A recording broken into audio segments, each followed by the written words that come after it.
Mr. Putin is restoring his status quo. Where is Russia's new Poseidon nuclear submarine actually aiming? On the initiative of the President of Russia, the whole country was choosing the final name of the Status 6 project. More than 7.5 million Russians took part in the All-Russian People's Choice vote, which lasted 22 days. The name Poseidon had the most votes. Before the advent of Poseidon, the Pacific and Atlantic Oceans were a reliable buffer zone for the United States. But now, everything has changed. Putin has flipped the game. The waters on both sides of the North American continent are turning into a source of danger. The West Coast, where the Juan de Fuca lithospheric plate dives under the continent of North America, becomes especially vulnerable. Up to 30% of the U.S. economy and almost the entire IT industry are concentrated in this region. Poseidon is capable of depriving the United States of economic and political power and throwing the country back decades in economic development with just one strike. It seems that Russia has another weapon that can force the leadership of the United States and NATO to consider its position. This is what Putin has been striving for 20 years. Or do the Americans have something to oppose the god of the seas? First, let's talk about the Poseidon's abilities and what the United States is prepping against it. And then, let's simulate the god of the seas attack. In fact, Poseidon is a robot-controlled deep-sea torpedo which is capable of carrying a charge. Judging by the characteristics of the new unmanned submarine, the name of the main sea god from ancient Greek mythology is used here for a reason. Judge for yourself. Poseidon is equipped with a nuclear reactor, which makes the submarine's autonomous navigation time practically unlimited.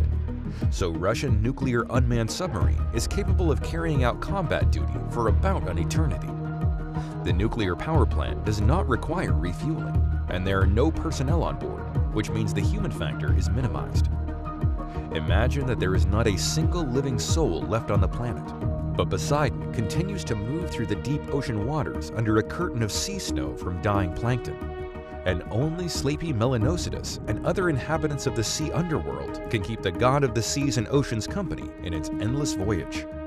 By the way, the maximum depth for this nuclear submarine is 1,000 meters. The sonar in the bow section reacts to changes in the relief. The maximum speed of the Poseidon is 200 kilometers per hour. It's phenomenal. This is about 3.5 to 4 times faster than any known submarine at the disposal of the US or Russian Navy. For example, the Seawolf multi-purpose nuclear submarine of the 4th generation, the most expensive in the history of the US Navy, can go at the speed of about 35 knots, which in terms of land values is about 65 kilometers per hour. The maximum immersion depth of the Seawolf is 600 meters, but the operating depth is naturally smaller, 450 to 580 meters, depending on the modification. Russia's Yasen and Severodvinsk 4th generation nuclear submarines have approximately the same characteristics. Even promising Husky-type 5th generation submarines will be inferior to the Poseidon in terms of speed and diving depth. But most importantly, Poseidon can be armed with a heavy-duty torpedo, which has a nuclear charge with a capacity of up to 100 megatons. To understand the destructive power of such a warhead, let's take a look at the figures. For example, the most powerful nuclear explosion in the history of mankind occurred during the testing of the 20-megaton Tsar Bomba at the Sukhoi Nos test site on Novaya Zemlya Island. The explosion power was 58.6 megatons. The blast waves circled the planet several dozen times. The windows in the houses shattered 700 to 800 kilometers away from the epicenter of the explosion. Fortunately, Soviet nuclear physicists were prudent enough and afraid to test the Tsar Bomba at its full design capacity, which was 101.5 megatons. The leader of the USSR nuclear project, headed by Andrei Sakharov, rightly feared that the Earth's crust would simply not withstand and crack from an explosion of such power. The consequence of a deformation of this magnitude cannot be predicted by any scientist or research institute. Meanwhile, the Poseidon is quite miniature. It's 20 meters in length and 1.8 meters in diameter, but this is enough to carry a powerfully deadly charge. At the same time, its compact size makes it difficult to detect the submarine by the enemy's bearing. A dirty bomb could be an alternative weapon for the Poseidon. It is a torpedo with a warhead that, during an explosion, produces an extreme radiation background in which all the electronics fail and any human dies. So the Poseidon is capable of being both a doomsday weapon and a retaliation weapon.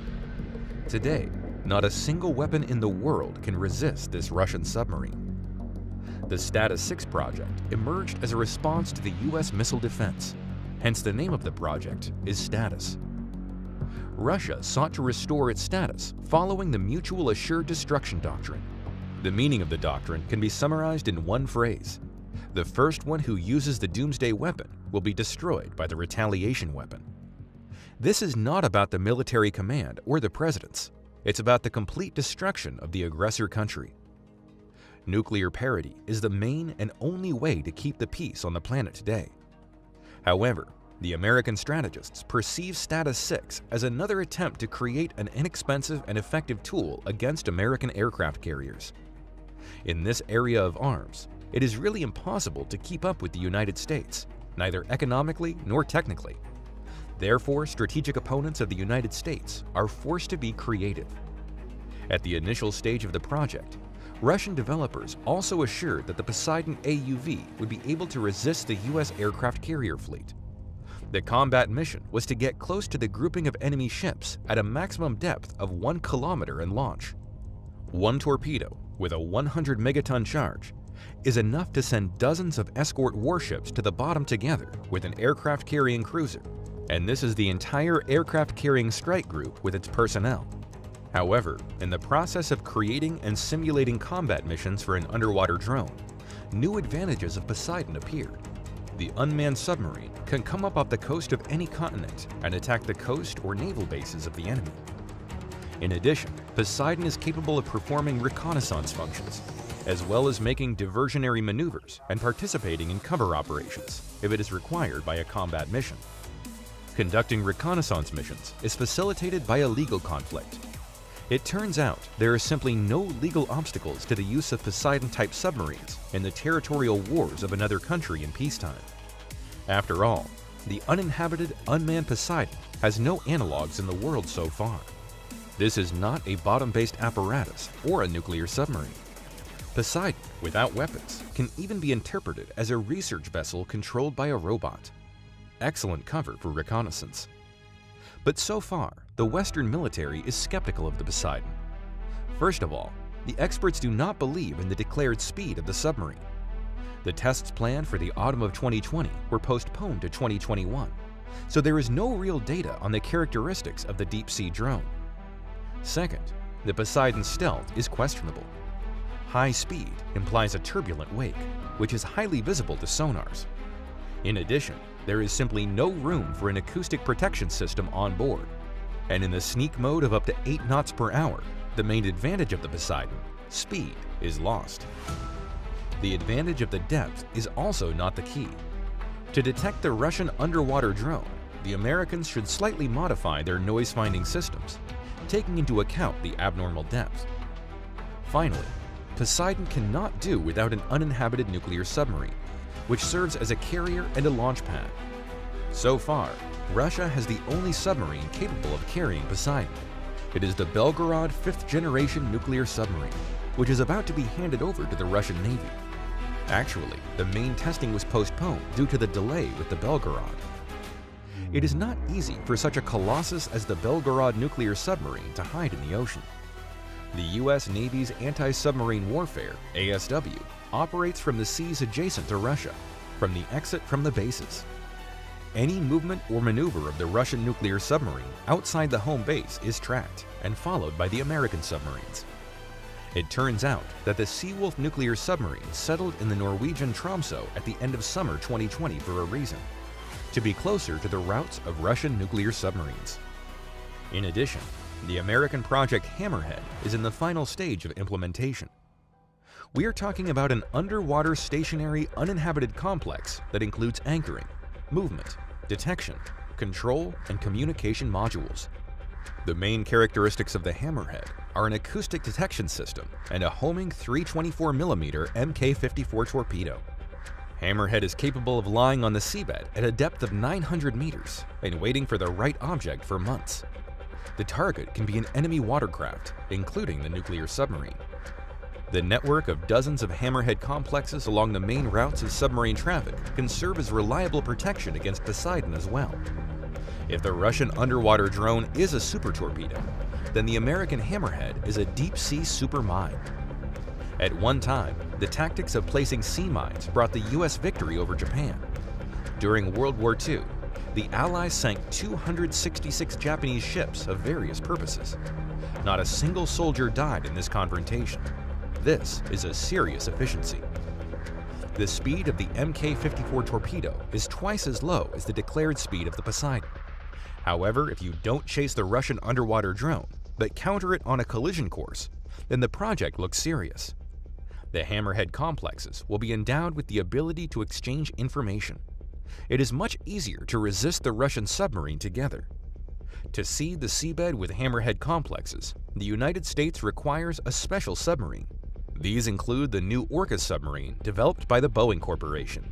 It is an unmanned submarine, but with a conventional diesel-electric propulsion system. The project is nearing completion. The price of each unit is about $10 million. No big deal. This means that there can be no doubts about the successful implementation of the project. However, the United States has one geological pain point that independent experts have forgotten about, and the U.S. strategists are stubbornly silent not to sow panic among partners. And this pain point is located off the west coast of the United States. This is a geological anomaly in the Cascadia subduction zone. This region is part of the Pacific Ring of Fire, a boundary where one lithospheric plate goes under another and plunges into the Earth's mantle. The interaction of the plates of the Earth's crust result in active volcanism and strong earthquakes. In light of Poseidon's insane weaponry, this fact takes on a particularly ominous meaning. We are worried about the Juan de Fuca lithospheric plate, which goes under the North American continent. The last earthquake in 1700, triggered by the Juan de Fuca movement, turned the west coast into uninhabited territories. The first American settlers came here after the tragedy. Therefore, the mega earthquake is known only from Indian folk legends. However, the anomaly has not disappeared. The frequency of its activation is 300 to 500 years, so modern civilization has not yet felt the full danger of Juan de Fuca.